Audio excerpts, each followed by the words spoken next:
Bonjour à toutes et tous. Merci d'être présents donc, pour cette première présentation des lundis numériques donc pour la session de l'année 2025-2026.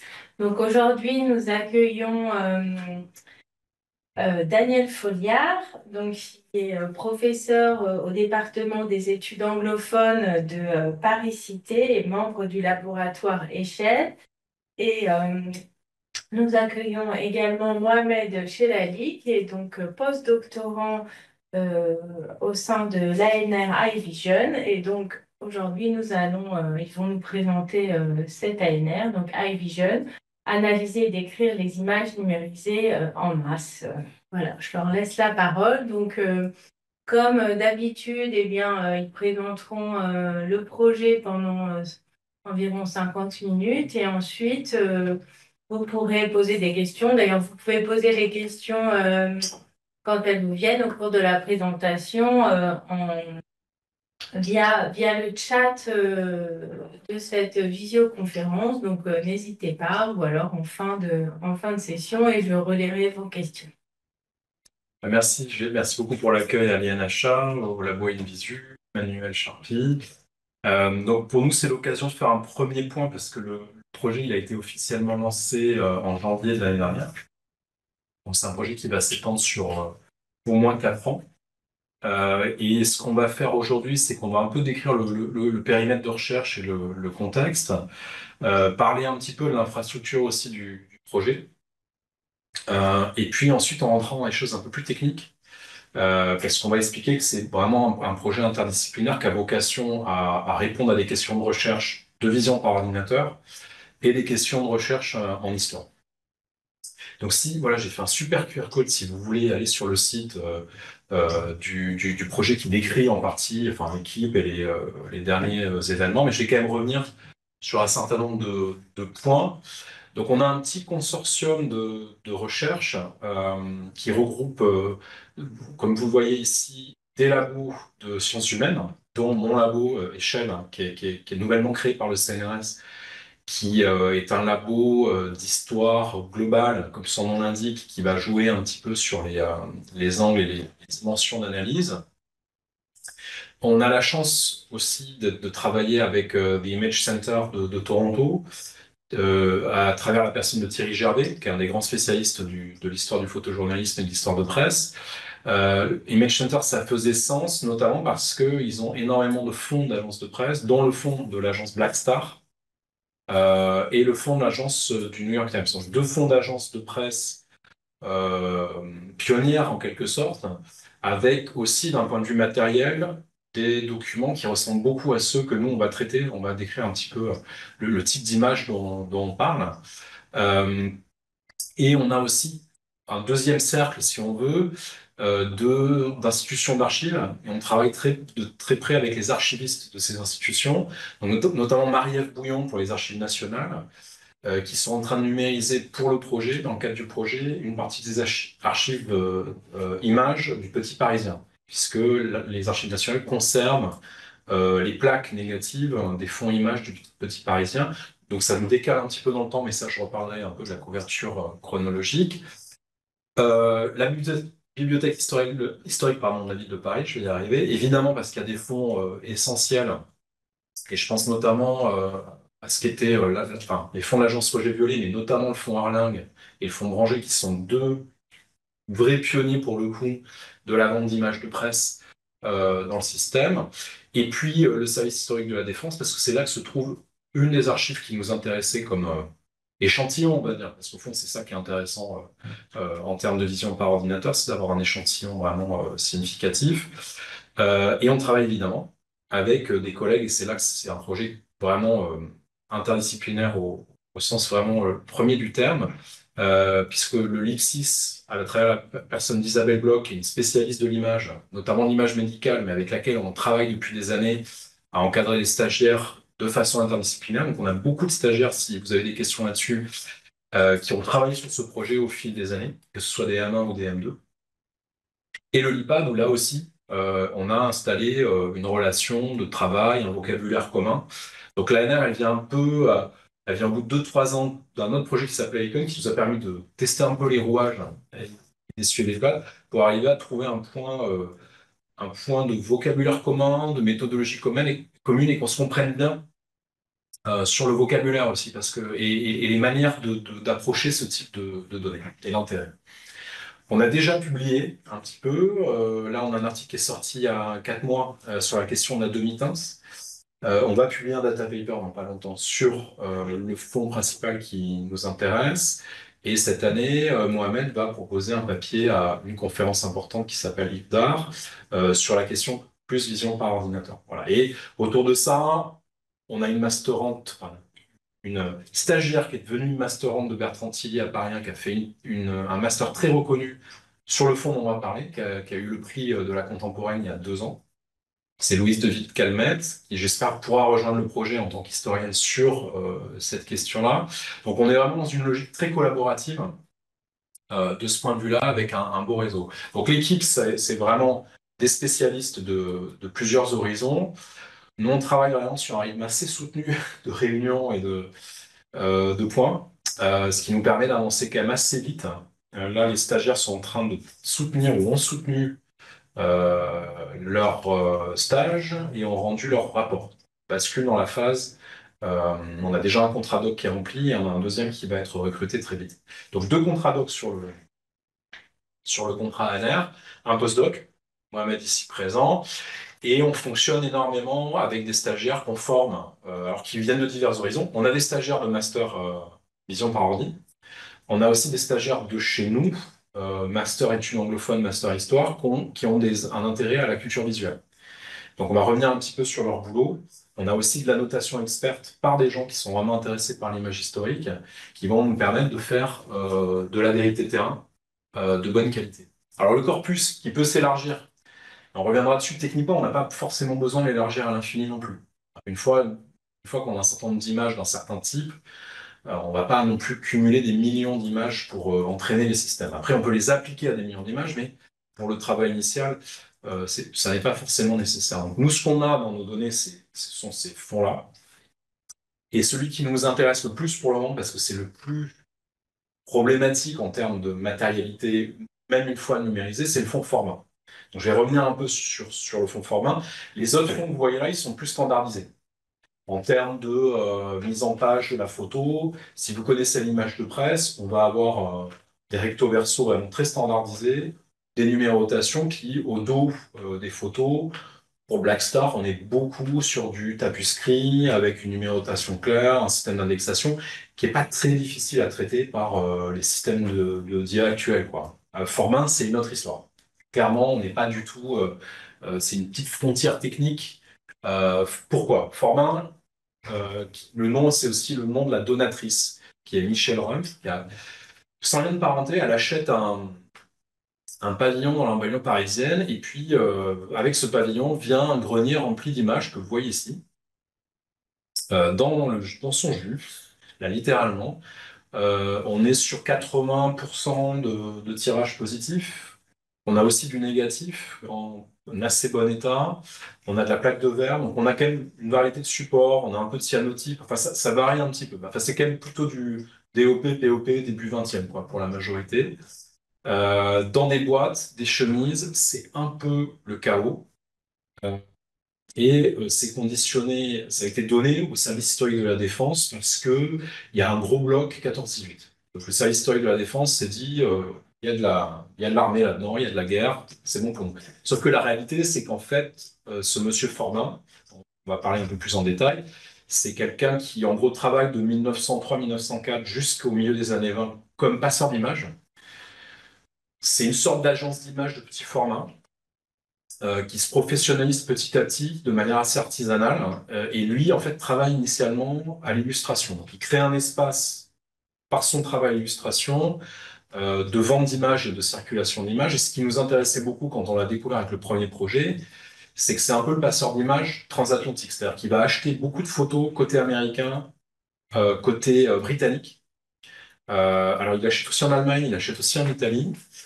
Et il va revendre ça aux journaux français après avoir traité les images. Donc, ce qui est intéressant dans le fond, vous allez voir, c'est qu'il fait de la retouche, il fait un travail éditorial. Lui, tout cas, il participe au travail éditorial avec les journaux avec qui il travaille. Donc on plonge dans une sorte de fabrique de l'image de presse, belle époque, 14-18, puis début des années 20, dans une matérialité qui est vraiment intéressante. Vous allez voir les images.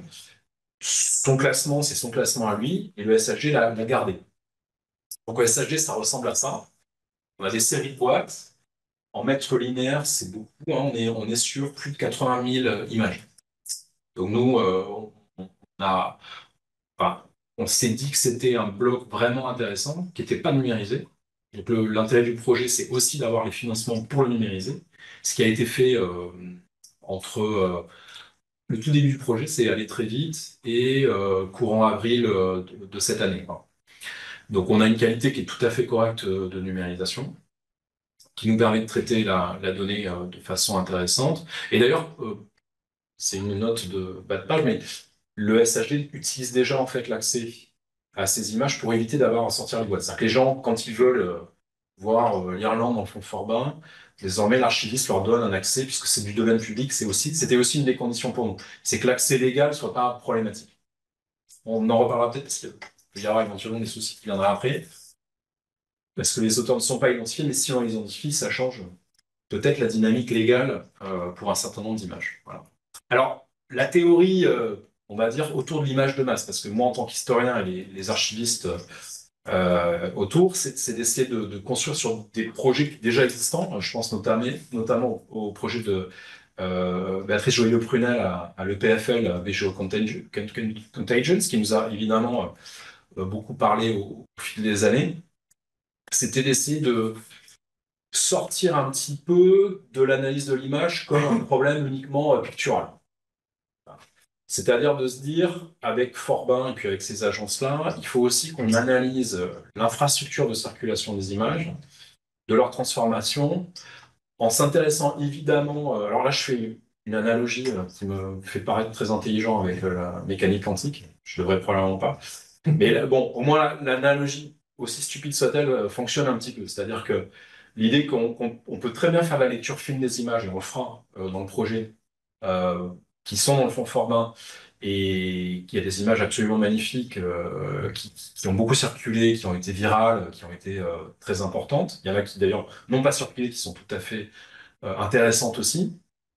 Mais l'idée, c'est aussi de se dire, avec les technologies qu'on essaie de développer, on peut aussi basculer dans une histoire un peu infrastructurelle de ces tout débuts de l'agence de presse. Là, on est vraiment à l'orée, on est avant la grande circulation des années 30-40.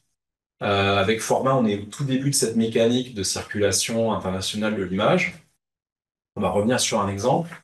Et on la connaît mal en réalité, hein. Sur certains cas de figure, on se rend compte qu'on a une visibilité assez mauvaise de ce qui s'est vraiment passé dans ces années-là.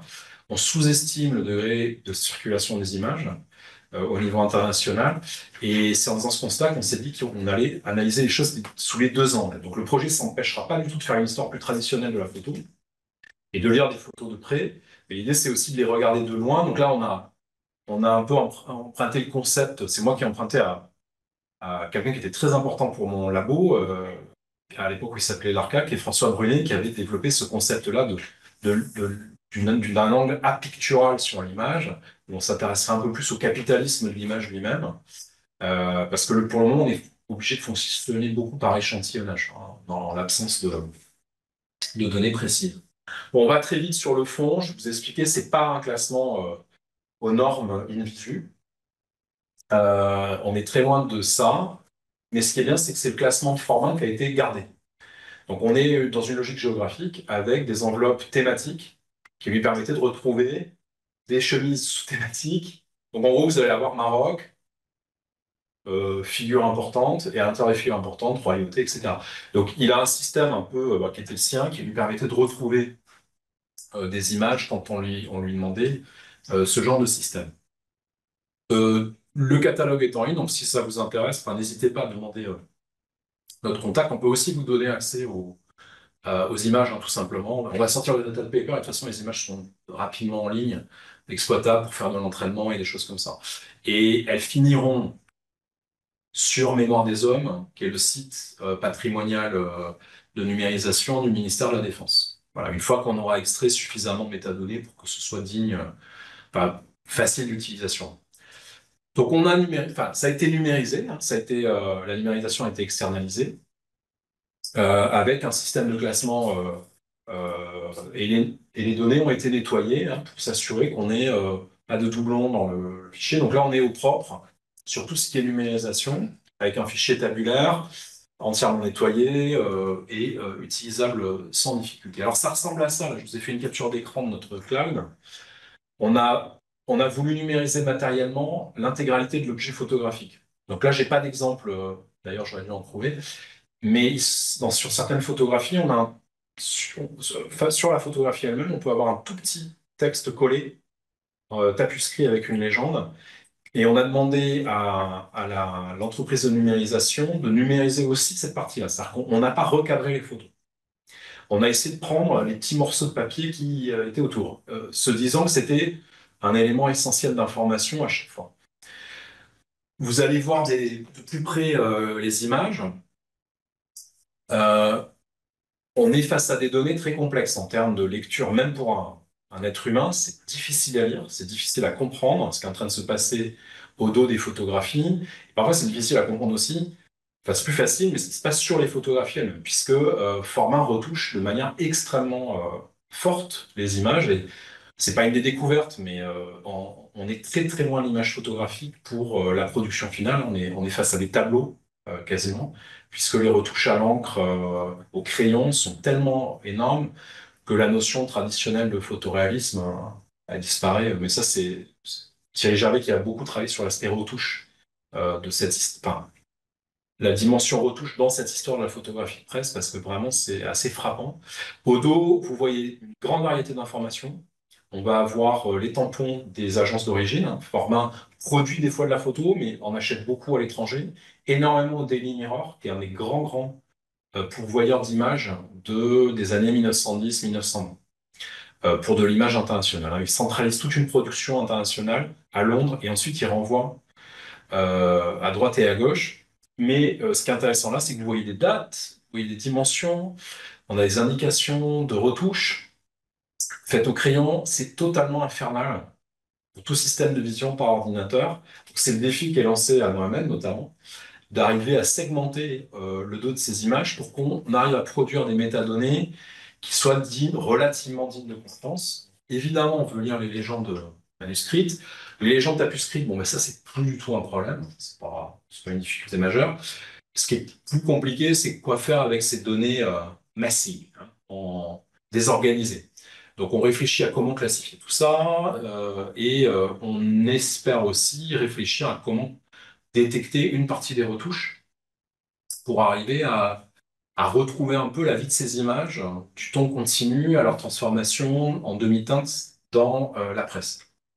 Ce qui est un défi complexe, Mohamed va revenir dessus tout à l'heure, les systèmes actuels ont quand même beaucoup de mal à faire le lien. C'est-à-dire que ça fonctionne moyennement bien sur des images qui ont été extrêmement retouchées, recadrées, on a des objets qui disparaissent, voilà. Et les systèmes ne sont pas très robustes sur ce genre de choses. Donc nous, une partie du travail, c'est d'arriver à développer des modèles, hein, de les entraîner de telle manière qu'ils arrivent à nous donner un taux d'association d'images relativement correct. Et pour transhumaniste, en tant qu'historien archiviste, cette image que j'ai dans mon fond, elle a circulé et je peux retrouver où. Donc voilà, je vous donne un exemple de retouche là, un petit pic de ces années 1900-1910. Ça doit être pour l'Excelsior, c'est le genre de trucs qu'ils font à l'époque. Ce sont des petites, voilà, des formats ronds, alors qui posent des problèmes infernaux pour ceux qui connaissent en extraction, parce que ça, vous imaginez ce que ça donne sur une page de journal. C'est un petit cercle dans un texte, donc en termes d'extraction automatique, ça peut vite devenir infernal. Bon, il y a un côté évidemment très exoticisant là, du soldat, de l'auxiliaire local pendant. Alors, c'est pendant 14-18, ça, c'est sur le front africain. Il y a toute une série passionnante sur le front africain en 14-18, au Tchad notamment. Et là, évidemment, bah, la mitraillette calibre, c'est quoi là? C'est une Maxim Gun, elle est portée sur la tête. Alors évidemment, ça fonctionne en termes d'iconisation. Et ce qui nous intéresse, nous aussi, c'est de ne pas fixer l'image numérique ou réelle dans un statut, parce qu'on voit bien avec Forbin qu'on a des fois, on a toute la série. On a la photo en ton continu initial, un tirage original d'après négatif, une première retouche, une deuxième retouche, une version finale qui a probablement été épinglée. Alors là, il n'y a pas de trace d'épingle. Et des fois, on a carrément les trous des épingles utilisées par les éditeurs d'illustration pour le mettre sur la maquette. Et ensuite, c'est renvoyé chez Formin qui a dû le garder pour archive. Mais là, vous êtes face à, c'est plus une photo là. C'est tellement, il n'y a pas un espace qui donne accès directement à l'argentique là. C'est entièrement retouché. Puisque, bah, vous le savez sans doute, hein, les techniques d'impression d'époque, ça bave beaucoup, donc il faut surligner toutes les lignes. Là, vous voyez que sur le côté, il y a un petit rajout au crayon. Sur les lignes, tout ce qui est ligne, hein, tout ce qui est un peu géométrique, c'est retouché au crayon pour éviter que ça bave à côté. Voilà. Les blancs sont surlignés. On est vraiment sur un des effets esthétiques, quoi, presque, de retouche. Et ça nous intéresse aussi d'arriver à le tracer, puisque l'idée, c'est de prendre l'image comme un organisme vivant, quoi, et que si on arrive à bien faire notre job, à la fin, on est capable de se dire, OK, voilà une image en temps continu de presse. Voilà son évolution technique, son impression, sa réimpression, sa copie pirate. Enfin voilà, que le système soit suffisamment robuste euh, pour faire le boulot.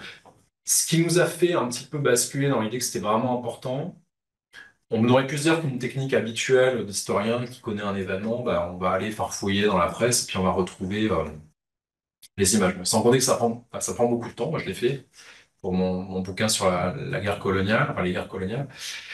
On s'est rendu compte avec un travail spécifique, là, ce travail de Pierre Schick, j'ai publié édité dans un numéro de History of Photography qui est sorti l'année dernière. Je lui ai demandé de réouvrir le dossier Tripolitaine, dont il est spécialiste. Vous connaissez peut-être son livre, La Vieille Anarchie coloniale. Je lui ai dit, je pense qu'il y a une circulation globale. On en avait discuté. Il le savait aussi. Et il a passé, sur notre recommandation, des mois à aller farfouiller toute la presse en ligne pour comprendre si les images. Il avait travaillé initialement sur un petit fond. Il avait regardé surtout les circulations en France, si elles avaient vraiment circulé beaucoup plus loin. Donc on est en 1911.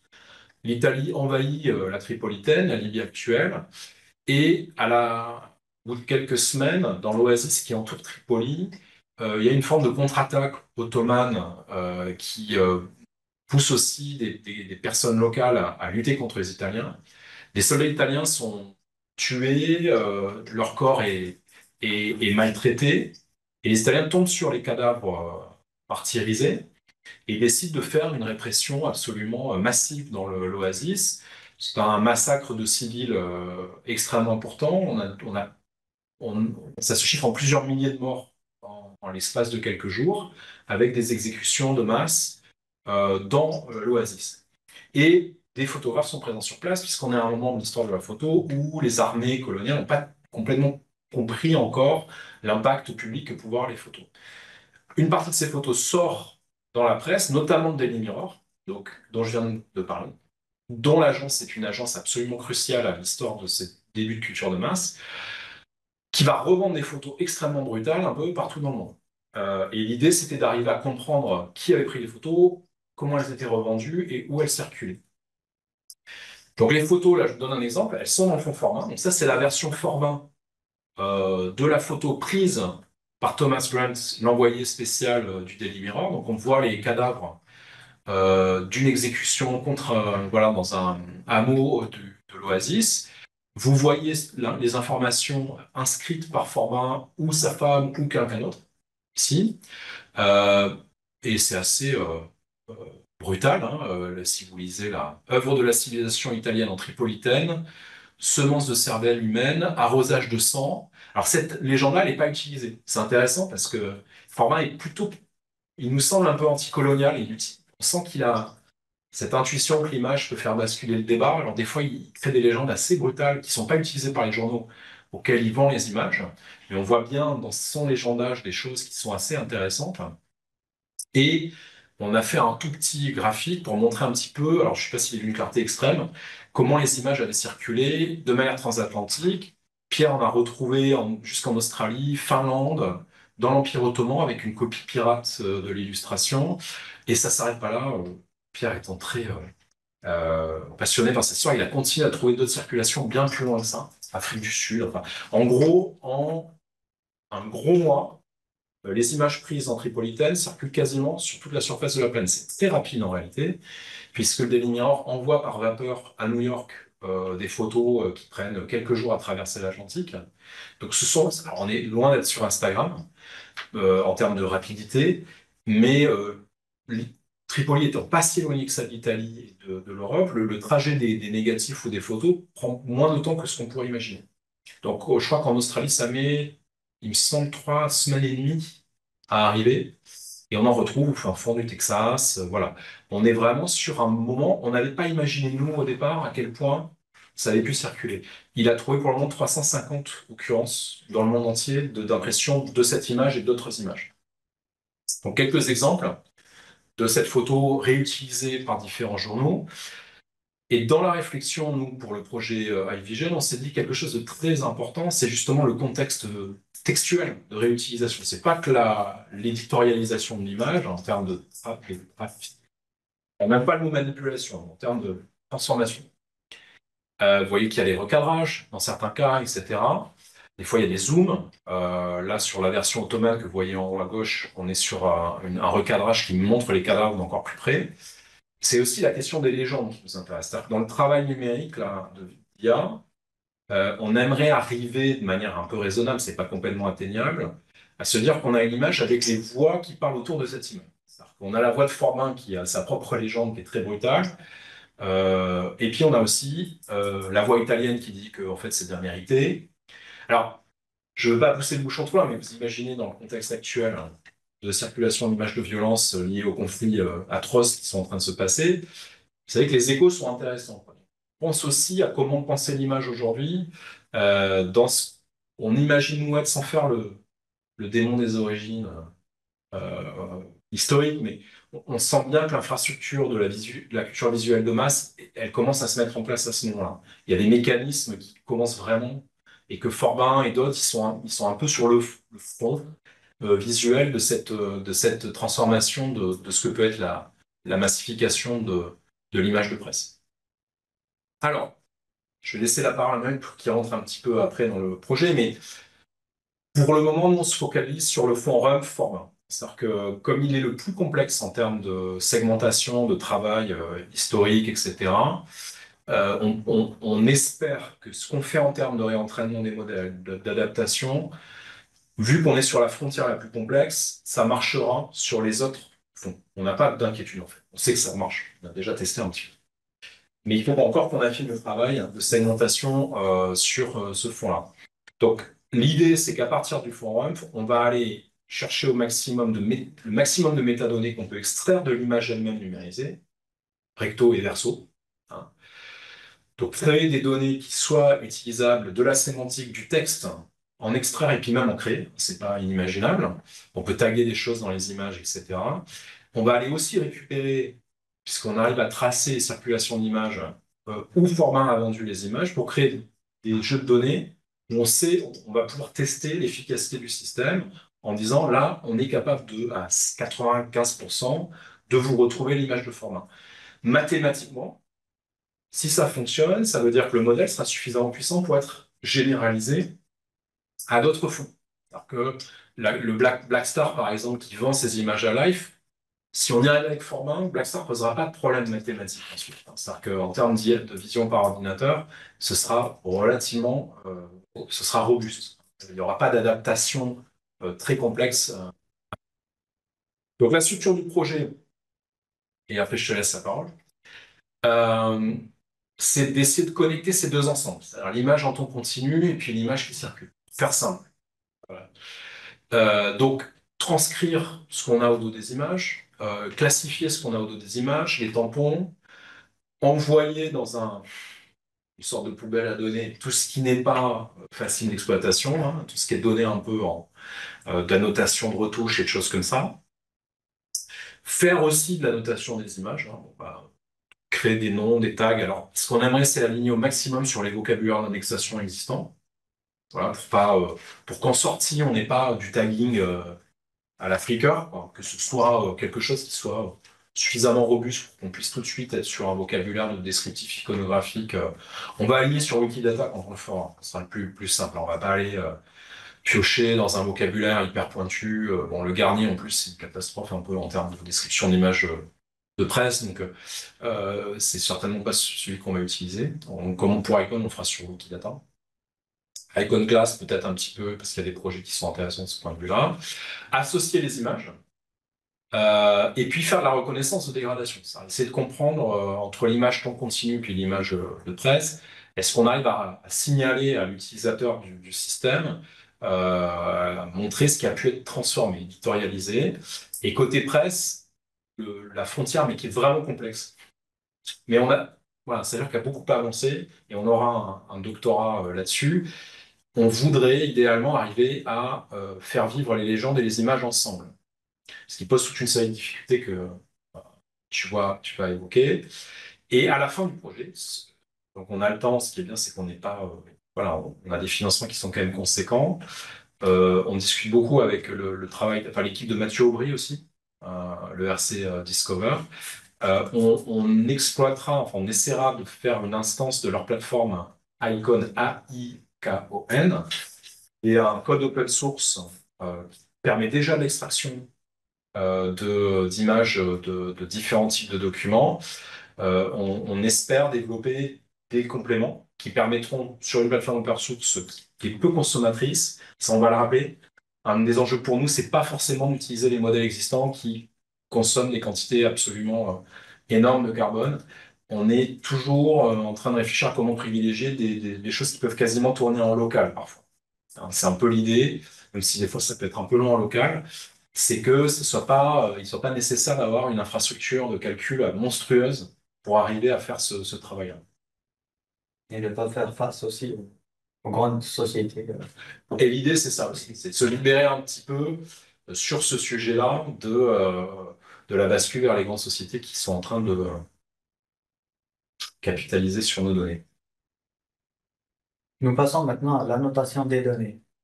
Comme tout à l'heure, Daniel a évoqué il- quel est déjà le but de notre projet. C'est la question principale que nous nous sommes posée.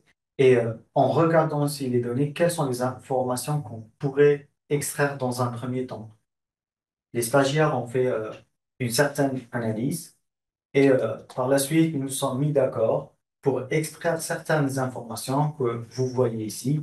Le titre, souvent on extrait le titre qui est celui du journal de presse et non pas celui qui est écrit dans l'image. Parfois, on trouve le même titre qui est écrit au verso de l'image. On le garde tel quel, tel titre, pardon.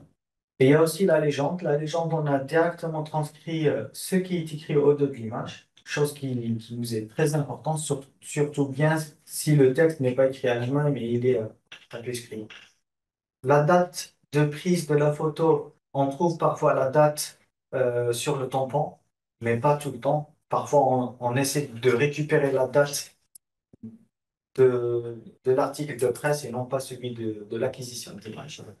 La localisation, on l'a. Pourquoi? Parce qu'on a déjà la localisation des images via l'archivage directement. Nous avons aussi gardé la trace des tampons que nous trouvons directement sur les images. Il y a celui de Victor Forbin, de Daily Mirror majoritairement. Les dégradations, alors là, nous nous sommes posés beaucoup de questions. Et suite à un stage de recherche au LIPSIS, nous avons listé certaines dégradations que majoritairement on peut trouver soit dans les images, soit directement dans les journaux de presse. Et nous avons utilisé ces dégradations-là, nous les avons listées, nous les avons aussi utilisées pour annoter le dataset. Les retouches, bien sûr, c'est une information pour nous très importante. Parfois, on peut trouver certaines traces qui restent visibles pour nous, mais sur d'autres images, on voit difficilement ces traces-là. On a essayé quand même de garder la trace sur la notion de retouche. Et pour finir, la circulation, où nous avons essayé de trouver les images qui ont été prises parfois en vain, mais qui sont aussi été utilisées par différents journaux de presse.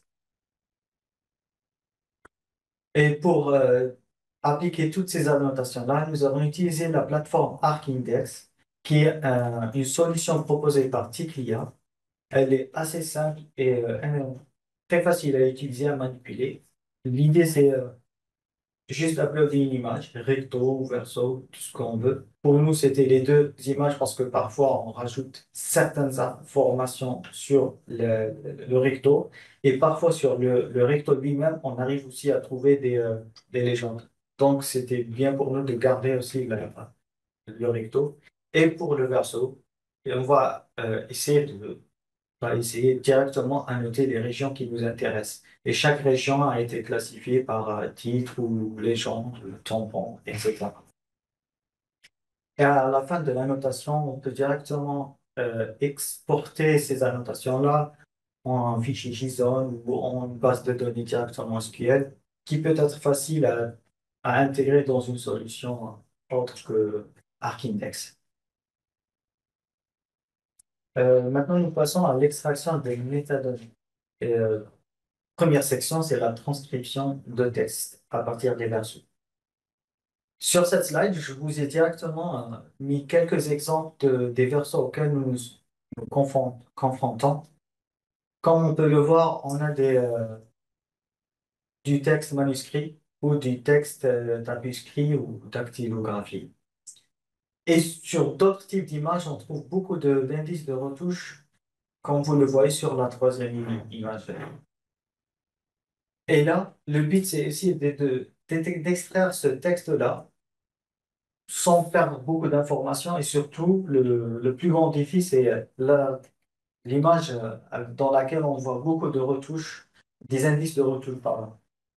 Parce qu'il y a le texte, parfois, il n'a aucun sens pour un lecteur qui ne va pas éditer la photo et le modèle, il va directement extraire ce texte-là. Mais est-ce que c'est utile d'extraire ce texte ou pas? Ça, c'est un des défis. Il y a aussi la notion de visibilité du texte, parce que le texte manuscrit, parfois, on n'arrive pas à le lire avec le temps, parce que le texte, il s'est dégradé. Et la question à se poser, c'est est-ce que le modèle va pouvoir voir ce texte ou il faut appliquer d'autres choses pour améliorer le contraste d'abord de ces images-là? Alors, pour ce faire, il y a différents modèles qui ont été proposés dans la littérature, dont celui-là qui s'appelle Deep Solo. Ce dernier, il va non pas extraire le texte paragraphe par paragraphe, mais il va se focaliser sur les mots uniquement. Ça reste utile pour nous dans le cadre des images qui contiennent beaucoup d'indices d'édition, mais est-ce que il va quand même détecter ou extraire tout le texte, tout le panorama qui est visible pour nous? Le deuxième modèle que j'ai trouvé aussi dans la littérature, il s'appelle Monkey OCR. C'est une combinaison entre un modèle de détection avec un modèle assez léger de type LLM. Et le but, c'est d'abord détecter ce qu'il y a à détecter, texte, image ou tableau, et directement le passer ces régions qui ont été détectées au petit LLM pour directement soit transcrire, soit écrire les images. Le dernier est assez performant. Euh, Surtout dans notre cas pour une première étape pour préparer la base de données. Alors là, je vous montre un exemple de Monkey OCR. Pardon, de Deep Solo. Ce dernier, il va détecter les mots, mais on arrive aussi à voir que certains mots, ils sont pas très très bien détectés. Et avec ces résultats-là, il faut aussi un post-traitement de ces résultats-là afin d'aligner les mots qui ont été détectés avec les bounding box qui ont été annotés. Parce que là, dans cet exemple, nous avons trois bounding box et d'un autre côté, des résultats de type solo, nous avons que des mots. Il faut arriver à dire que, par exemple, les mots qui sont sur la première ligne appartiennent tous à la première bounding box et dire que c'est un titre, par exemple. Mais par contre, concernant les résultats de Monkey OCR, ce dernier va directement nous proposer un fichier JSON en résultat. Et ce fichier, il va d'un côté, avoir les points de chaque rectangle qui a été détecté avec sa transcription. Mais pour certaines photos, comme vous le voyez à gauche, il n'a pas du tout détecté le texte, mais il a détecté, il a considéré toute l'image comme région détectée et qui arrive quand même à nous donner une transcription correcte de cette écriture-là. Une fois que là, nous avons déjà utilisé ces deux modèles-là pour avoir déjà des transcriptions des versos. La suite, c'est d'essayer d'analyser la mise en page des journaux de presse afin d'extraire les images et pour la suite, essayer d'associer l'image de notre fond avec les images qui ont été publiées. Pour cela, nous avons extrait divers exemples des différents journaux. Dans cette slide, nous voyons un extrait de Excelsior du 2 septembre 25, où la mise en page de ce journal reste assez standard et assez simple, où nous avons un titre, une image, une légende et un court article. Jusque-là, ça va. Là, je vous montre un autre Excelsior où ça commence à se compliquer, où nous avons une grande image dans laquelle il y a différentes autres images. Et dans chaque coin de ces images-là, imagettes, je dirais, nous avons un indice. Et quand on voit la légende, nous allons avoir une seule légende qui va décrire ces quatre images-là, avec un indice de chacune de ces sous-imagettes. Là, ça commence à se compliquer un petit peu. Donc, il faut tout d'abord essayer de détecter la grande image, puis détecter les imagettes. Et par la suite, découper la légende transcrite pour affecter chacune à son imagette. Un autre exemple de Excelsior. Là, c'est encore plus compliqué où nous avons des portraits de diverses personnalités avec une légende qui est mise dans un format unique. Et le but, déjà, c'est essayer de déjà transcrire toute cette légende-là, extraire les portraits de chacune des personnalités, extraire aussi le titre qui est noté sur le portrait et d'arriver à faire le lien entre la légende et les portraits, tout ce qui a été extrait. C'est un graphe assez complexe, je dirais. Alors, jusque-là, nous avons vu divers mises en page et pourtant de Excelsior du même journal. Et le but, c'est d'essayer d'extraire un maximum d'informations à partir de toute cette diversité de mise en page. Nous avons testé trois différents modèles. Le premier, c'est Layout Parser. Ce dernier, il va détecter les images et les titres seulement. Le deuxième, nous avons Acon, qui va détecter que les images. Le troisième, c'est une société privée qui s'appelle Arcanum, qui va détecter les titres, les légendes, les sous-titres et les images. Et nous avons remarqué que tout fonctionne à merveille, mais par contre, il faut payer. Ça, c'est le plus grand souci. Et ce n'est pas notre priorité absolue. Euh, pour l'instant, du côté de l'analyse de la mise en page, nous ne sommes pas allés loin, mais c'est toujours en cours de recherche. Et je pense qu'on va aussi utiliser MonkeyOCR pour analyser ce type de document pour une meilleure euh, analyse de mise en page, voire extraction, image et légende. Maintenant, concernant la génération de légendes. Généralement, quand on dit génération de légendes, on va prendre un modèle de vision et de texte. Comme vous pouvez le voir ici, je vous ai mis deux modèles qui sont beaucoup utilisés. Le premier, c'est Clip proposé par OpenAI et le deuxième, c'est Flava. Ces deux modèles-là, ils vont prendre d'un côté une image et d'un autre côté le texte qui décrit cette image. Ils vont essayer de dire au modèle, projette-nous ces deux choses-là complètement différentes dans un même espace latent. C'est-à-dire, si on veut visualiser sur un graphe 2D, c'est ce que le modèle projette. On doit tomber sur une même position entre le texte et l'image. Et par rapport à nos données, nous avons beaucoup de paires d'images mais euh, avec plein d'images qui n'ont aucune légende. Donc, pour nous, la meilleure solution, c'est de n'utiliser que les images et non pas le texte. Bon, vous pouvez, comme je l'ai indiqué sur cette slide. Et l'idée, c'est quoi? C'est d'entraîner ces modèles-là sur ces données-là vers image, texte. Une fois que c'est fait, on va utiliser que la partie image pour inférer, c'est-à-dire encoder toutes les images avec un de ces deux modèles-là. Et par la suite, on va utiliser trois différentes méthodes pour regrouper les images qui sont similaires. La première méthode, c'est que nous avons généré un dendrogramme et on a coupé le dendrogramme pour avoir un certain nombre de groupes qui partagent la même information sémantique. La deuxième méthode, c'est un canif, c'est-à-dire on va calculer des groupes en calculant, par exemple, 5 ou 6 moyennes. Et pour finir, la troisième méthode, c'est une gaussienne mixte. Et ce tableau, il présente les résultats que nous avons obtenus. Et les meilleurs sont ceux obtenus avec le modèle Flava, avec la méthode de coupure en dendrogramme.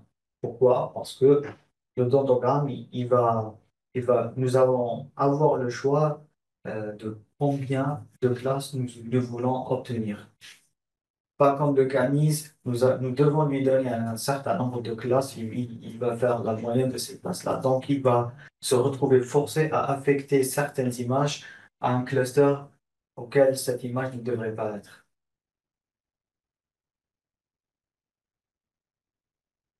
La prochaine étape de la génération de légendes, c'est d'utiliser un autre type de modèle qui s'appelle LIP2.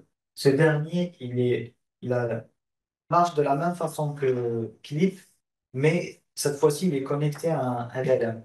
C'est-à-dire, on va lui donner une image en entrée, on va l'encoder, et puis le LLM, il va s'en charger pour décrire le contenu visuel sémantique de cette image-là. Vu que nous avons déjà un petit dataset de pair image-texte, le but, c'est de fine-tuner ce modèle-là en utilisant euh, une espèce de Q-former seulement. Et donc, on va friser, on va pas fine-tuner l'encodeur visuel de le LLM. On va les garder tels qu'ils sont. Et on va seulement fine-tuner le Q-former pour qu'il adapte les requêtes que nous allons lui demander et avoir des résultats meilleurs. Maintenant, concernant l'association des photos, nous avons vu tout à l'heure que une image de Forbin et une image qui a été publiée dans un journal de presse, il y a une certaine transformation qui a été appliquée. Dans notre cas, ce qu'on va faire, c'est que on va dire que deux images qui sont complètement pareilles s'ils contiennent la même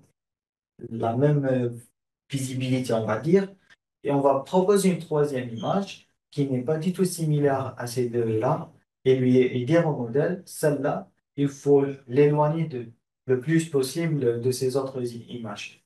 Donc, si on prend un modèle type clip, par exemple, et on essaie de projeter ces trois images-là dans un espace 2D, on va voir trois points.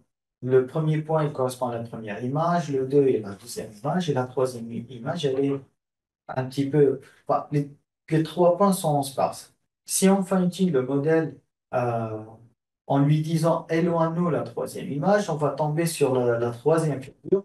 Nous allons voir le point 1 et 2 qui sont proches avec le troisième point qui est assez loin. Et c'est le but de cette étude-là.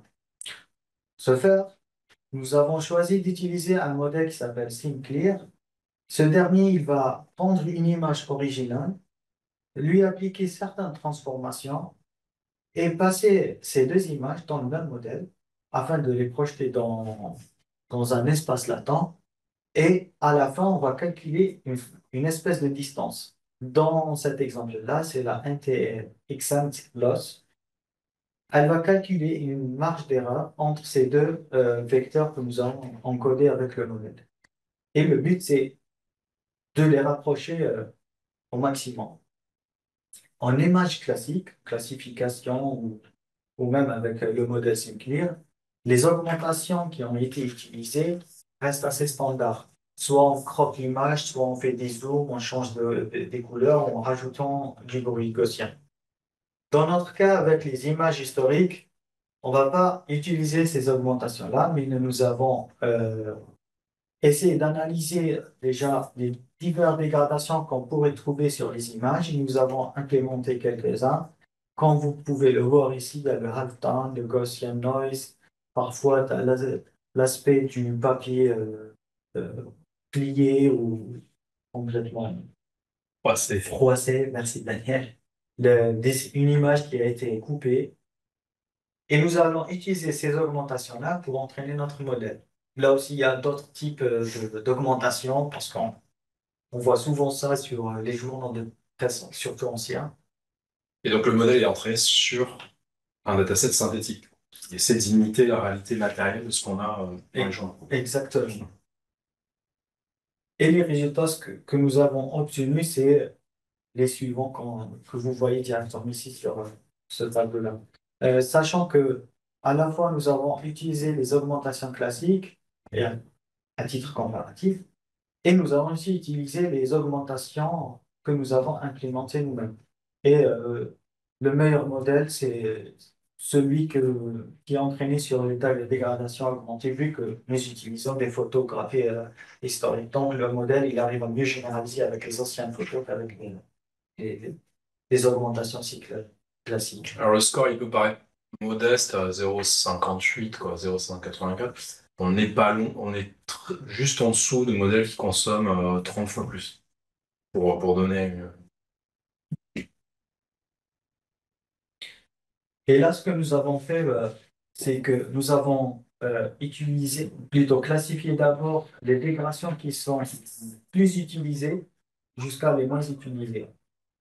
Quand on entraîne le modèle que sur 5 dégradations, nous obtenons un score de 56%. Avec 10 dégradations, ça n'augmente pas. Mais en utilisant 20 dégradations, le modèle, il arrive à atteindre les 60%. Donc, les dégradations que nous avons implémentées, ils ont un certain classement que nous devons prendre en considération. Ça, c'est une des analyses que nous allons prochainement faire. Pour conclure, nous avons présenté un nouveau dataset qui est la collection 20, qui sont une collection des photographies de Victor Forbin.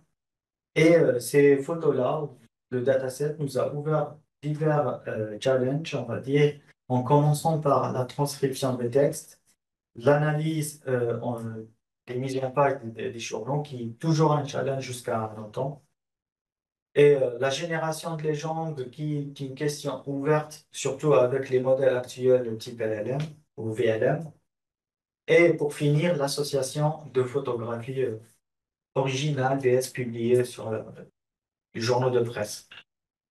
Et comme perspective, nous essayons d'améliorer déjà les modèles actuels, investiguer dans l'innovation en proposant un nouveau modèle. Surtout, moi, je travaille principalement sur la transcription de texte et sans oublier d'investiguer sur les nouveaux modèles qui sont multimodales, qui analysent le texte et l'image, euh, et en essayant de faire de la détection, de la transcription et la génération de métadonnées ou de texte en un seul. Je vous remercie pour votre attention. Merci beaucoup. Donc, on a déjà une question des participants. Donc, c'est est-ce qu'un dispositif est prévu pour prévenir les utilisateurs sur la violence de certains clichés présentés? C'est quelque chose qu'on avait exploré avec le précédent projet. Là, on n'a pas de dispositif à proprement parler, quoi.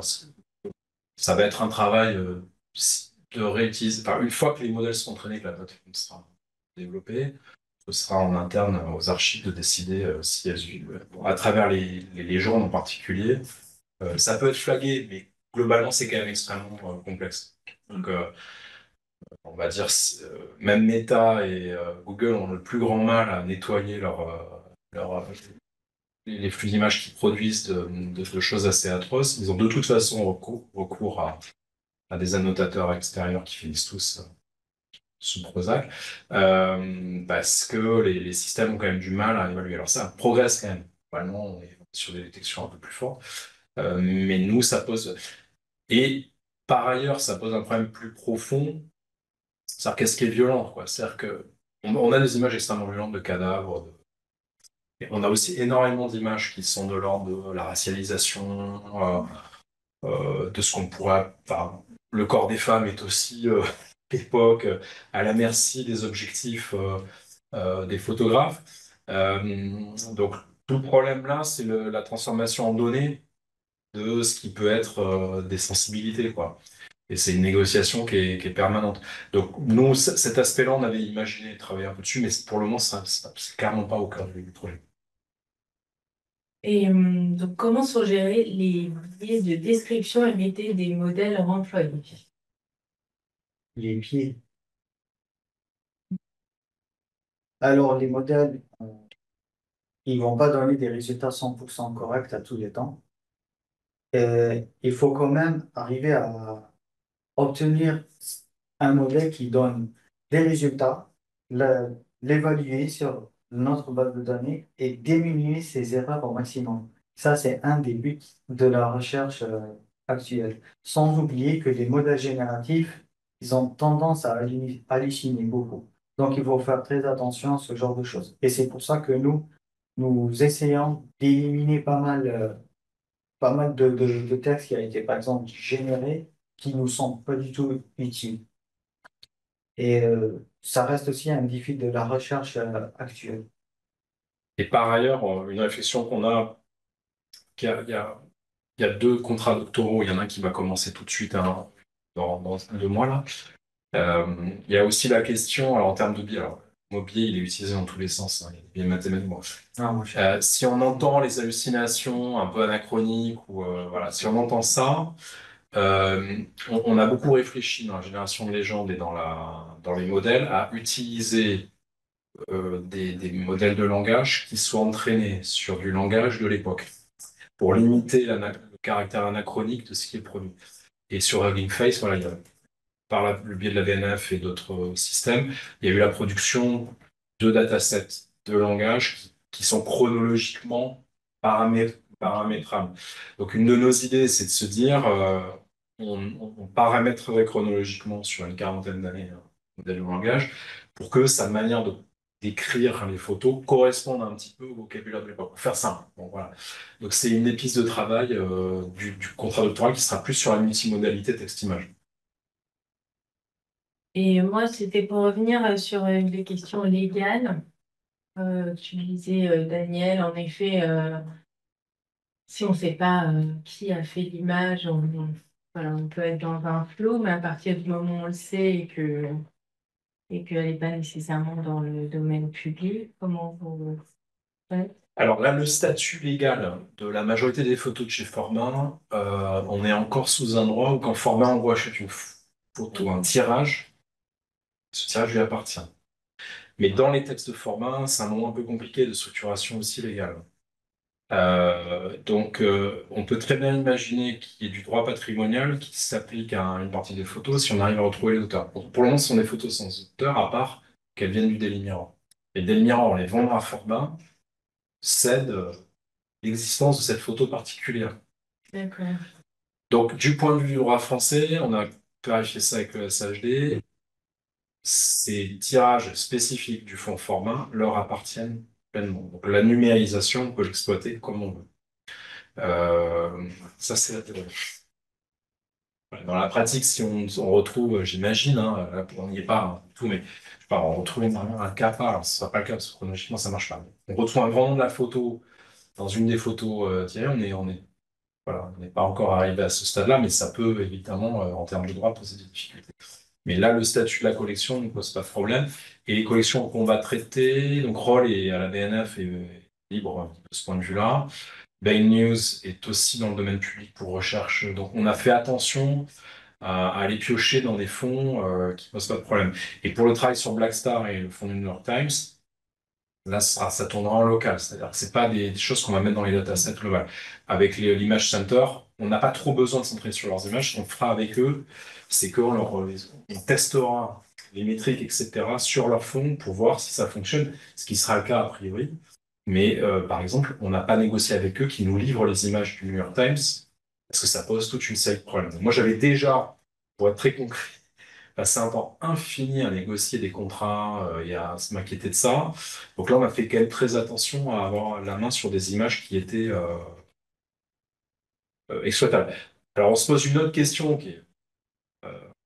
c'est qu'on en a un peu ras-le-bol enfin, on est tout petit, mais c'est pas la question, c'est plutôt la BNF ou d'autres grands systèmes, quoi, de se faire vampiriser par Anthropic, Meta, etc. sur le lien texte-image, parce que c'est une mine d'or, ça. Ce que la BNF a fait ces dernières années, ou ce qu'InVisu fait, c'est d'annoter des images et de mettre des mots d'experts sur des images, c'est un rêve éveillé en termes de données pour du rentraînement. Donc là, nous, bon, on est sur un cadre ANR, donc évidemment, on mettra en open source, mais on réfléchit au type de licence à appliquer, parce que, bon, bah, vous suivez peut-être les news en termes de droit d'auteur, mais il va quand même falloir être un peu moins naïf sur les questions de production d'archives en open source, hein. Là, on s'est fait piéger tout seul, hein, j'ai l'impression. Parce que les principaux acteurs à gagner de l'argent là-dessus, c'est pas nous, hein. Et ils se sont servis largement. Donc là, il y a un enjeu pour nous. Alors nous, et il faut qu'on ait cette réflexion de toute manière. Dans le projet, on l'a un petit peu. On va balancer que 100 000 images, quoi. Donc c'est pas non plus gigantesque. Mais il y a quand même cet enjeu-là aussi à prendre en compte. Et une question à propos du projet de Béatrice Joyeux-Pruniel, le Visual Communication et sa base de données Explore. Quelle différence y a-t-il entre les deux projets? Tu l'as déjà un peu évoqué, et d'un point de vue de corpus de départ ou de la méthodologie?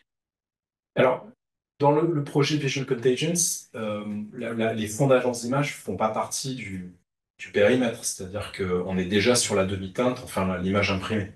Et l'idée, c'était de chercher des grands motifs à très grande échelle sur de la presse imprimée, en rapprochant les images, voilà, dans l'espace latent. Nous, ça nous parle beaucoup, et les datasets, en tout cas journaux, ils nous intéressent aussi. Alors, il y a deux aspects. C'est que déjà, le projet, je crois qu'il se termine il y a 2-3 ans. Donc, en termes d'extraction d'images, là, ça a quand même pas mal progressé. Les modèles sont plus précis. Nous, on va peut-être se resserrer, on va peut-être jeter un filet moins large, moins grand, se concentrer sur les journaux où on sait que Format ou les agences en question ont vendu, mais en s'assurant qu'on ait des modèles qui fassent de l'extraction très propre des images pour qu'elles soient exploitables. Ça pose encore des difficultés. Pour les raisons qu'on a expliquées, c'est déjà répondre à la question qu'est-ce qu'une image individuelle dans la presse de la belle époque, quand ils s'amusent à faire des photomontages avec 60 images, des têtes.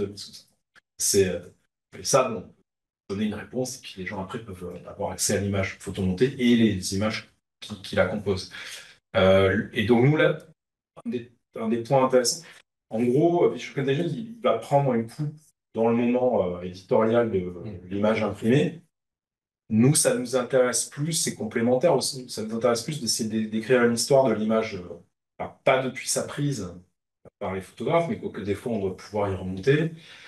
Mais son arrivée dans les agences d'image, image est le moment où elle est choisie ou pas choisie pour circuler, parce que le format, il y a plein d'images qui ne sont pas vendues, on le voit. Donc ça nous intéresse aussi de voir ce qui circule ou pas. Lui, il essaie de vendre des choses, il n'y arrive pas, ou ça n'intéresse pas les journaux. Pour le petit Parisien, c'est aussi ça qui nous intéresse.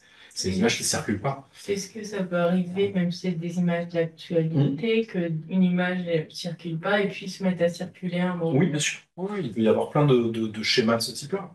Parce qu'à un moment donné, ça devient acceptable d'en parler. Je pense que dans quelques mois ou quelques années, autour d'un conflit bien précis au Moyen-Orient, on va commencer à avoir des choses beaucoup plus dures circuler encore. Aujourd'hui, juste simplement parce que l'environnement médiatique, tout d'un coup, va permettre qu'on accepte de regarder des choses que pour le moment on n'accepte pas de regarder. D'ailleurs, Forbin, lui, par ailleurs, il n'y a pas que la question du blocage collectif face à certaines images ou certaines représentations. C'est que Forbin, il s'embête pas. Quand il a besoin d'une image de Chine avec un conflit, il découpe un soldat chinois pris en 1903, il vous le met sur un décor de la cité interdite pris en 1911, et c'est bon. on a une vue de la site internet en 1920 avec un seul machine. Donc la question des recompositions aussi, elle est importante. Les images ne circulent pas forcément dans une sorte de logique chronologique toujours parfaite. On voit des images très anciennes circuler des fois. Je crois pour la guerre des boxeurs, des fois, ils ont utilisé des images de la seconde guerre de l'opium quand il leur en manquait. Donc ils prennent des images de 40 ans avant, ils n'ont pas d'image qui arrive assez vite, donc ils vont aller chercher des choses. Ça, c'est assez commun. Bon, après, ça circule plus dans les années 20. Oui, il y a cet aspect-là aussi. C'est sûr. Et une autre question, donc est-ce que vous avez envisagé ou envisagé d'utiliser la technologie 3F pour le stockage et la diffusion des annotations obtenues par IA? Mais oui, bien sûr. De toute façon, c'est le format. On réfléchit aussi à voir comment les annotations peuvent être insérées dans le manifeste. Mais de toute façon, c'est le format qui sera utilisé. Donc, à ce stade du projet, comme les images de format vont terminer sur Mémoire des hommes, on s'économise le problème de la stabilité de la mise en ligne de nos images. Mais la plateforme de Mathieu Aubry, enfin de l'équipe de l'ERC Discover, elle fonctionne entièrement en triple IF. Entre autres. Donc, n'hésitez pas, voilà, si vous avez des gros projets patrimoniaux, il a très envie que genre, la test en conditions réelles pour voir si ça fonctionne. C'est l'idée aussi, c'est quelque chose qui prend peu de ressources. Donc nous, on n'est pas au stade où on a pu fournir un plugin supplémentaire image-texte, mais c'est un de nos objectifs, et de proposer des modèles qui soient plus efficaces sur la question de la presse. Par exemple. Parce que la plateforme, elle était plutôt basée sur du texte scientifique de l'époque moderne, à ce stade, mais elle est très facile à utiliser aussi pour faire du rentraînement. Voilà, elle a une interface d'annotation. Donc on commence à voir se converger différentes plateformes qui sont pas du tout impossibles à exploiter.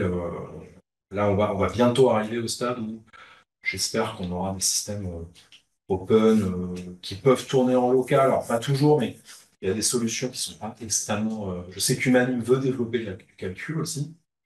Donc, pour des projets en humanité numérique, j'ose espérer que dans pas trop longtemps, on arrivera à être un peu autonome et pas toujours se dire qu'on est obligé de retourner sur de la plateforme commerciale, quoi, qui est très puissante, évidemment. Tester Gemini sur nos journaux, ça marche bien, hein. C'est pas la question. La question, c'est de ne pas dépendre d'eux. Et justement, par rapport à des consortiums comme Doria, Ah, on en est plein dedans, ouais. Ça fait partie des datasets importants qui vont être. Julien Chu, qui est membre du projet à part entière, hein. Il a encadré un des stagiaires. J'ai pas développé sur les stagiaires, mais là, sur la question des légendes, on avait un stagiaire du master École des Chartes, Humanité numérique, Fantin Lobert. Faut qu'on les nomme, bah, sur les appels, c'est bien. Donc, on avait Master Humanité numérique, donc, qui va, lui, là, il continue avec Victoria et nous pour 6 mois de plus. 3 stagiaires directement sur le projet en IA. Euh, donc, tous les noms sont sur les. Voilà, je ne vais pas faire comme aux Oscars les nommer, mais c'est Raphaël qui va continuer avec nous en contrat doctoral, qui avait travaillé sur les dégradations.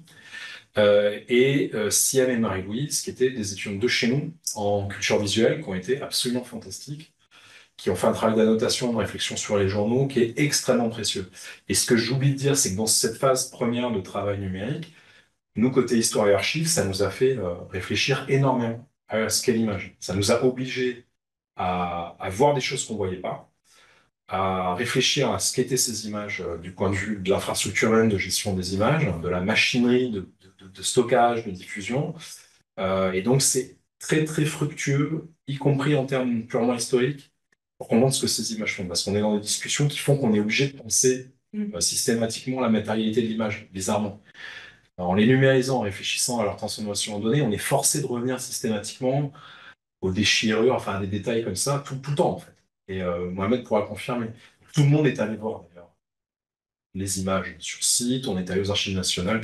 Donc c'est vraiment intéressant parce que on cherche une zone commune qu'on arrive à trouver d'ailleurs. Puisque voilà, on va publier le dataset, on va publier un gros article descriptif de la mécanique du projet. Et d'ici la fin de l'année, il y aura un premier gros article sur la segmentation adaptative du dos des photos.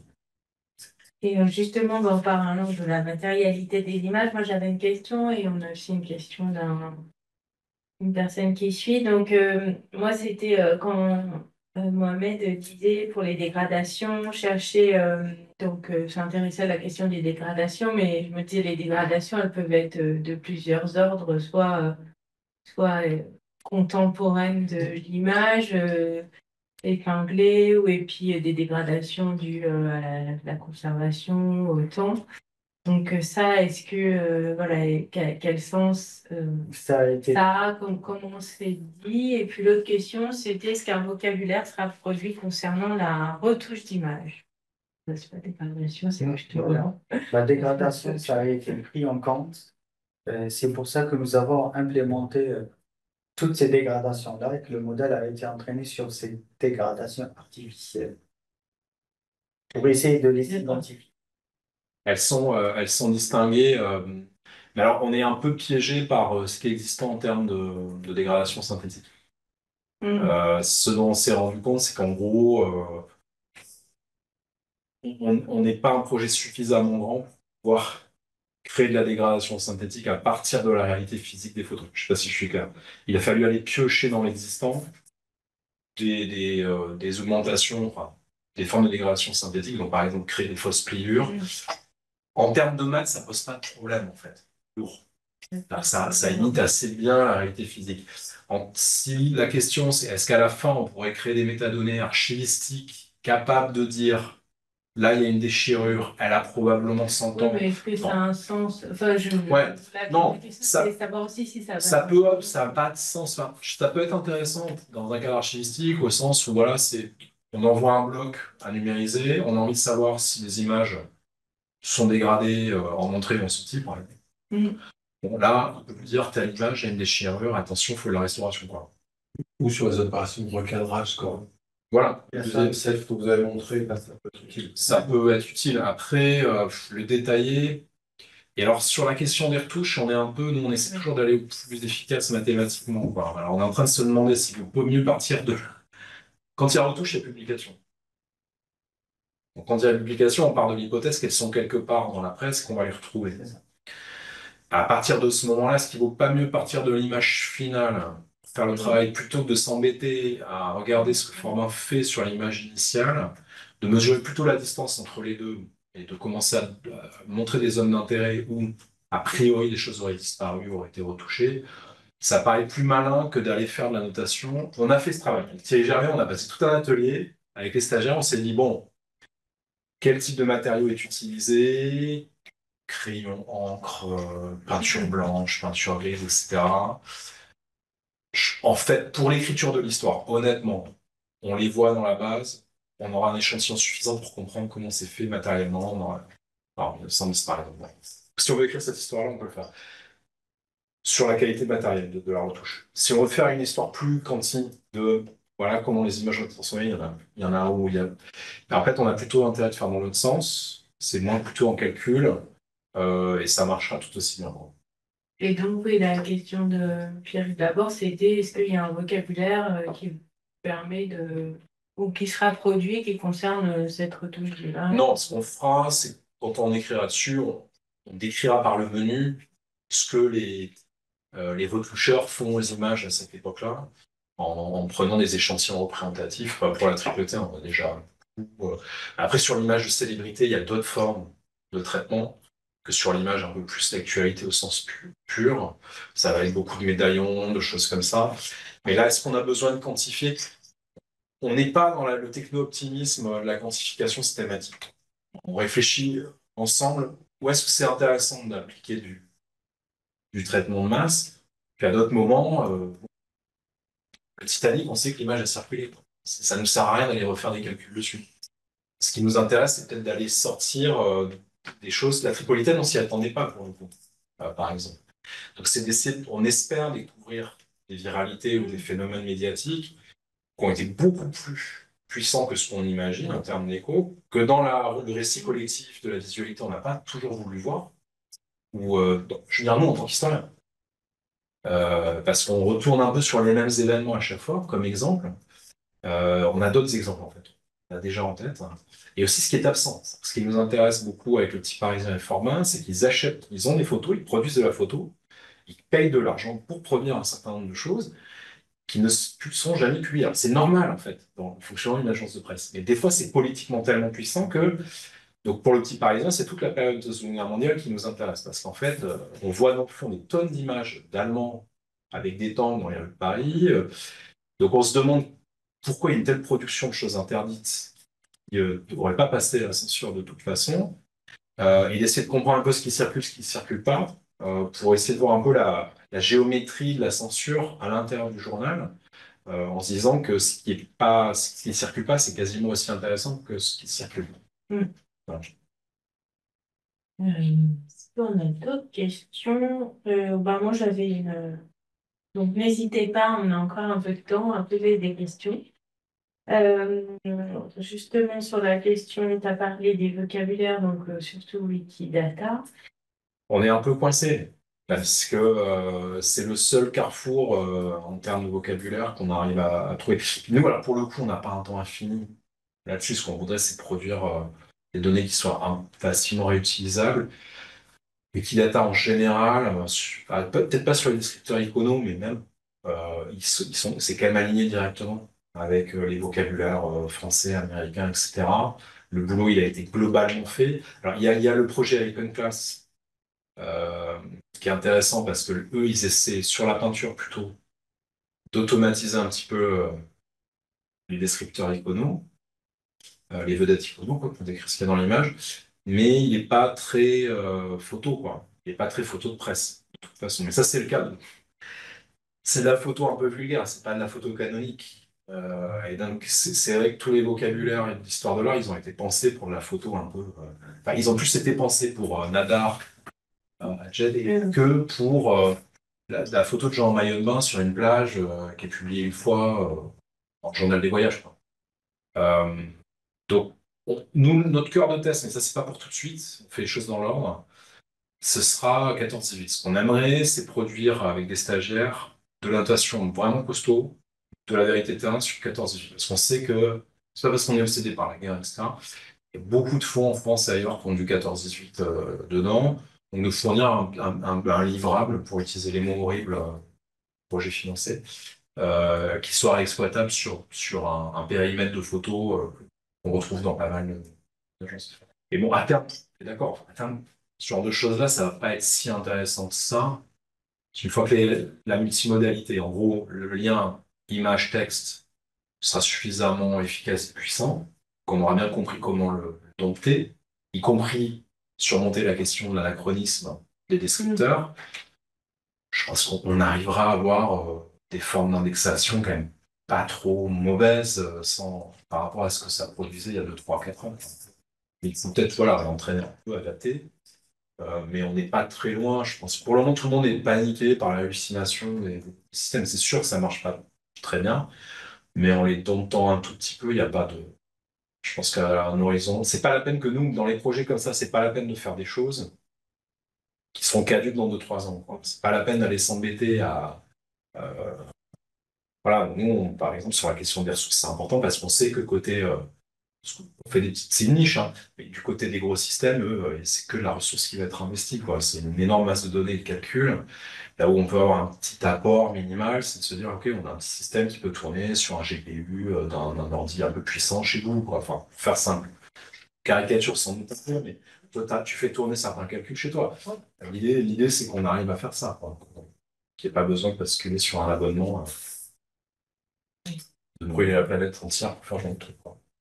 Et donc, oui, la publication, là, une autre question du final du projet. Donc, est-ce que tu as déjà un peu répondu, une base de données sera accessible? Ouais, alors, en fait, les données elles vont être accessibles dans 2, 3, 4 mois, là, enfin, pour format. Le reste, tout ce qu'on va être mis en open source, donc regardez le site du projet, on mettra au fur et à mesure à jour. Donc tout ce qui est donné, c'est le container, ce sera mis à disposition des gens, les modèles, enfin tout, hein. Le but, c'est pas, on n'est pas propriétaire, évidemment. Et en termes de publi, voilà, on a un rythme assez soutenu de publication technique. Et la partie historique, ça arrivera en deuxième partie de projet. Donc plutôt 2027-2028. Voilà. Avec l'idée de faire un ouvrage, sans doute un petit ouvrage collectif, peut-être open source, même. C'est pas la peine d'aller encore dépenser, enfin, très accessible, peut-être publié par une presse universitaire, quelque ce genre de choses. On racontera l'histoire de la transformation du fonds de A jusqu'à Z. C'est que tous les acteurs, stagiaires y compris, on fasse un retour intégral depuis le fond dans son grenier jusqu'à sa transformation en une image vivante qui circule. Et on espère faire une petite expo aussi. C'est prévu dans les financements du budget à la fin du projet. Et alors, moi, j'avais une dernière question. Bon, j'ai essayé de la formuler clairement. Vous avez parlé pas mal de légendes. Et bon, il y a les titres des images. Et je me disais que de fait, je n'étais pas vraiment sûre sur quoi porter pour vous la légende vraiment de l'image. Est-ce que c'est la description? Ça peut inclure le titre aussi. Bien sûr. Nous, ce qui nous intéresse, c'est tout le texte attaché à l'image dans son existence éditoriale. Techniquement, on a exclu les articles dans les journaux qui utilisent l'image comme illustration, parce que ça devient très compliqué en termes de géographie générale de la page.